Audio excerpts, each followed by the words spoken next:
بسم اللہ الرحمن الرحیم۔ السلام علیکم دوستوں، امید ہے آپ سب خیریت سے ہوں گے۔ کسی زمانے میں بغداد میں جنید نامی ایک پہلوان رہا کرتا تھا۔ پورے بغداد میں اس پہلوان کے مقابلے کا کوئی نہ تھا۔ بڑے سے بڑا پہلوان بھی اس کے سامنے ضعف تھا۔ کیا مجال کہ کوئی اس کے سامنے نظر ملا سکے۔ یہی وجہ تھی کہ شاہی دربار میں اس کو بڑی عزت کی نگاہوں سے دیکھا جاتا تھا اور بادشاہ کی نظروں میں اس کا خاص مقام تھا۔ ایک دن جنید پہلوان بادشاہ کے دربار میں آرائیہ سلطنت کے ہمراہ بیٹھا ہوا تھا۔ شاہی محل کے صدر دروازے پر کسی نے دستک دی۔ خادم نے آ کر بادشاہ کو بتایا کہ ایک کمزور نادان شخص دروازے پر کھڑا ہے جس کا بوسیدہ لباس ہے۔ کمزوری کا یہ عالم ہے کہ زمین پر کھڑے ہونا مشکل ہو رہا ہے۔ اس نے یہ پیغام بھیجایا ہے کہ جنید کو میرا پیغام پہنچا دو کہ وہ کشتی میں میرے چیلنج قبول کرے۔ بادشاہ نے حکم جاری کیا کہ اسے دربار میں پیش کرو۔ اجنبی ڈھمکاتے پیروں سے دربار میں حاضر ہوا۔ وزیر نے اجنبی سے پوچھا، تم کیا چاہتے ہو؟ اجنبی نے جواب دیا، میں جنید پہلوان سے کشتی کرنا چاہتا ہوں۔ وزیر نے کہا، چھوٹا منہ بڑی بات نہ کرو۔ کیا تمہیں معلوم نہیں کہ جنید کا نام سن کر بڑے بڑے پہلوانوں کے پسینے آ جاتے ہیں؟ پورے شہر میں اس کے مقابلے کا کوئی نہیں، اور تم جیسا کمزور شخص کا جنید سے کشتی کرنا تمہاری ہلاکت کا سبب بھی ہو سکتا ہے۔ اجنبی نے کہا، جنید پہلوان کی شہرت ہی مجھے کھینچ کر لائی ہے اور میں آپ پر یہ ثابت کر کے دکھلاؤں گا کہ جنید کو شکست دینا ممکن ہے۔ میں اپنے انجام جانتا ہوں، آپ اس بحث میں نہ پڑیں بلکہ میرے چیلنج کو قبول کیا جائے۔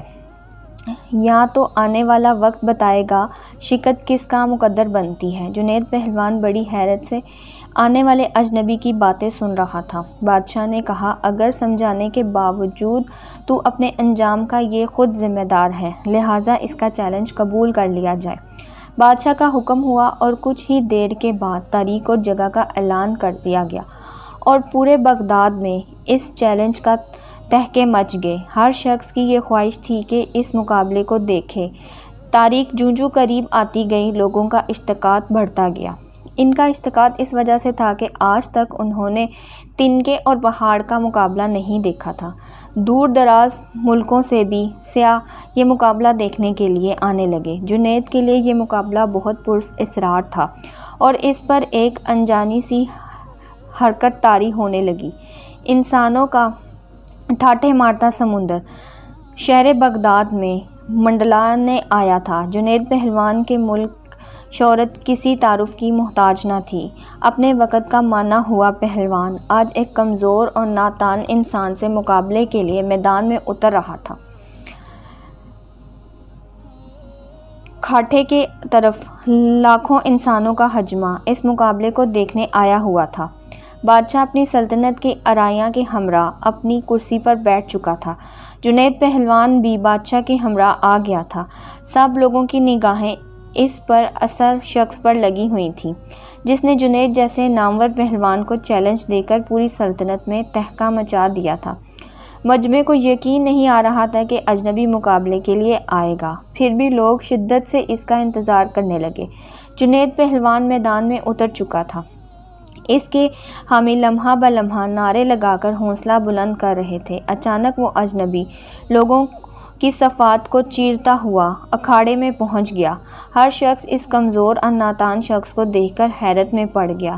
جو شخص جنید کی ایک پھونک سے اٹھ جائے، اس سے مقابلہ کرنا دانشمندی نہیں۔ لیکن اس کے باوجود جو سارا مجمع دھڑکتے دلوں کے ساتھ اس کشتی کو دیکھنے لگا۔ کشتی کا آغاز ہوا۔ دونوں آمنے سامنے ہوئے، ہاتھوں میں ہاتھ ڈالے گئے، پنجے آزمائش شروع ہوئی۔ اس سے پہلے کہ جنید کوئی داؤ لگا کر اجنبی کو ضبط کرتا، اجنبی نے آہستہ سے جنید سے کہا، اے جنید، ذرا اپنا کان میرے قریب لاؤ، میں آپ سے کچھ کہنا چاہتا ہوں۔ اجنبی کی بات سن کر جنید قریب ہوا اور کہا، کیا کہنا چاہتے ہو؟ اجنبی بولا، اے جنید، میں کوئی پہلوان نہیں ہوں، زمانے کا ستایا ہوا ہوں، میں اہل رسول صلی اللہ علیہ وسلم ہوں۔ سید گھرانے سے میرا تعلق ہے۔ میرا ایک چھوٹا سا کنبہ کئی ہفتوں سے فاقوں میں مبتلا جنگل میں پڑا ہوا ہے۔ چھوٹے چھوٹے بچے شدید بھوک سے بے چین ہو چکے ہیں۔ خاندانی غیرت کسی سے دسترس سوال نہیں کرنے دیتی۔ سید زادیوں کے جسم پر کپڑے پھٹے ہوئے ہیں۔ بڑی مشکل سے یہاں تک پہنچا ہوں۔ میں نے اس میدان پر تمہیں شکست کا چیلنج دیا ہے کہ تمہیں حضور پاک صلی اللہ علیہ وسلم کے گھرانے سے عقیدہ ہے۔ آج خاندان نبوت کی لاج رکھ لیجئے۔ میں وعدہ کرتا ہوں کہ آج اگر تم نے میری لاج رکھی تو کل میدان حشر میں اپنے نانا جان سے عرض کر کے فتح و کامرانی کا تاج تمہارے سر پر رکھواؤں گا۔ تمہیں ملک کے گیر شہرت اور عزت کے اس قربانی خاندانی نبوت کی سوکھی ہوئے چہروں کی شازبانی کے لیے کافی ہوگی۔ تمہاری یہ قربانی کبھی بھی ضائع نہیں ہونے دی جائے گی۔ اجنبی شخص کے یہ چند جملے جنید پہلوان کے جگر میں اتر گئے۔ اس کا دل گھسا اور آنکھیں آشان باز ہو گئیں۔ سید زادے کی اس پیشکش کو فوراً قبول کر لیا گیا اور اپنی گمرین شہرت، عزت اور عظمت اہل رسول صلی اللہ علیہ وسلم پر قربان کرنے میں ایک لمحے کی تاخیر نہ کی۔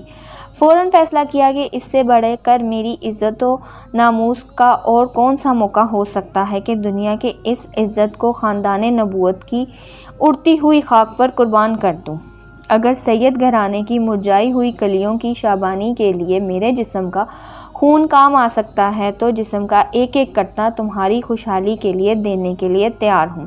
جنید فیصلہ دے چکا تھا۔ اس کے جسم کی توانائی اب سلاب ہو چکی تھی۔ اجنبی شخص نے پنجہ آزمانے کا ظاہری مظاہرہ شروع کر دیا۔ کشتی لڑنے کا انداز جاری تھا۔ پیندے بدلے جا رہے تھے کہ اچانک جنید نے ایک داؤ لگایا۔ پورا مجمع جنید کی حق میں نعرہ لگاتا رہا۔ جوش و خروش بڑھتا گیا۔ جنید داؤ جوہری دکھاتا تو مجمع نعرے سے گونج اٹھتا۔ دونوں باہمیں گھٹنتے ہو گئے۔ یکا لوگوں کی پلکیں جھپک گئیں۔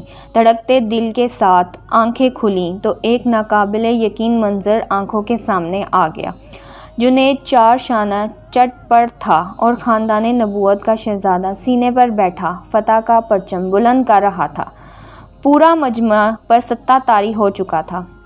حیرت کا سما ٹوٹا اور پورا مجمع نے سید زادے کو گود میں اٹھا لیا۔ مدینے کے فتون لوگوں کے سپورٹ سے گزر رہے تھے۔ ہر طرف انعام و کرام کی بارش ہونے لگی۔ خاندان نبوت کا یہ شہزادہ بیش قیمتی انعامات لے کر اپنے پناہ گاہ کی طرف چل دیے۔ اس شکست سے جنیدوں کا وقار لوگوں کے دلوں سے ختم ہو چکا تھا۔ ہر شخص اسے حقارت سے دیکھنے کے گزر رہا تھا۔ زندگی بھر لوگوں کے دلوں پر ساز جمانے والا آج انہی لوگوں کی تان کو سن رہا تھا۔ رات ہو چکی تھی۔ لوگ اپنے اپنے گھروں کو جا چکے تھے۔ عشاء کی نماز سے فارغ ہو کر جنید اپنے بستر پر لیٹا۔ اس کے کانوں میں سید زادے کے وہ الفاظ بار بار گونج رہے تھے۔ آج میں وعدہ کرتا ہوں اگر تم نے میری لاج رکھی تو کل میدان حشر میں اپنے نانا جان سے عرض کر کے فتح کامرانی کا تاج تمہارے سر پر رکھواؤں گا۔ جنید سوچتا کہ کیا واقعی ایسا ہوگا؟ مجھے یہ اشرف حاصل ہوگا؟ حضور سپرد کونین حضور پاک صلی اللہ علیہ وسلم کے مقدس ہاتھوں سے یہ تاج میں پہنوں گا؟ نہیں، میں اس قابل نہیں، لیکن خاندان نبوت کے شہزادے نے مجھ سے وعدہ کیا ہے۔ آل رسول کا وعدہ غلط نہیں ہو سکتا۔ یہ سوچتے سوچتے جنید نیند کے آغوش میں پہنچ چکا تھا۔ نیند میں پہنچتے ہی دنیا کا جہالت نگاہوں کے سامنے سے ہٹ چکی تھی۔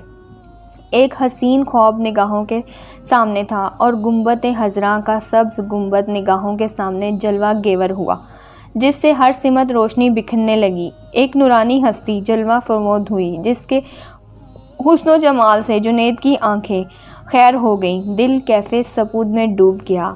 در و دیوار سے آوازیں آنے لگیں، الصلاۃ والسلام علیک یا رسول اللہ۔ جنید سمجھ گیا یہ تو میرے آقا ہیں جس کا میں کلمہ پڑھتا ہوں۔ فوراً قدموں سے لپٹ گیا۔ حضور پاک صلی اللہ علیہ وسلم نے فرمایا، اے جنید اٹھو، قیامت سے پہلے اپنی قسمت کی سرفوزی کا نظارہ کرو۔ نبی زادے کے ناموس کے لیے شکست کی ذلت کا انعام قیامت تک قرضہ رکھا نہیں جائے گا۔ سر اٹھاؤ، تمہارے لیے فتح و کامرت کی دستار لے کر آیا ہوں۔ آج سے تمہیں عرفان تفریح کے سب سے اونچے مقام پر فائز کیا جاتا ہے۔ تمہیں اولی اکرام کے سپرد کا آغاز مبارک ہو۔ ان کلمات کے بعد حضور سرور کونین حضرت محمد صلی اللہ علیہ وسلم نے جنید پہلوان کو سینے سے لگایا، اور اس موقع پر حضور پاک صلی اللہ علیہ وسلم نے حالت خواب میں جنید کو کیا کچھ عطا کیا، اس کا اندازہ لگانا مشکل ہے۔ اتنا اندازہ ضرور لگایا جا سکتا ہے کہ جب جنید نیند سے بیدار ہوا تو ساری کائنات چمکتے ہوئے آئینے کی طرح ان کی نگاہوں میں آ گئی تھی۔ ہر ایک کے دل جنید کی قدموں پر نثار ہو چکے تھے۔ بادشاہ وقت نے اپنی قیمتی تاج سر سے اتار کر ان کے قدموں میں رکھ دیا تھا۔ بغداد کا یہ پہلوان آج سید حضرت جنید بغدادی کے نام سے سارے عالم میں مشہور ہو چکے تھے۔ ساری کائنات کے دل ان کے لیے جھک گئے تھے۔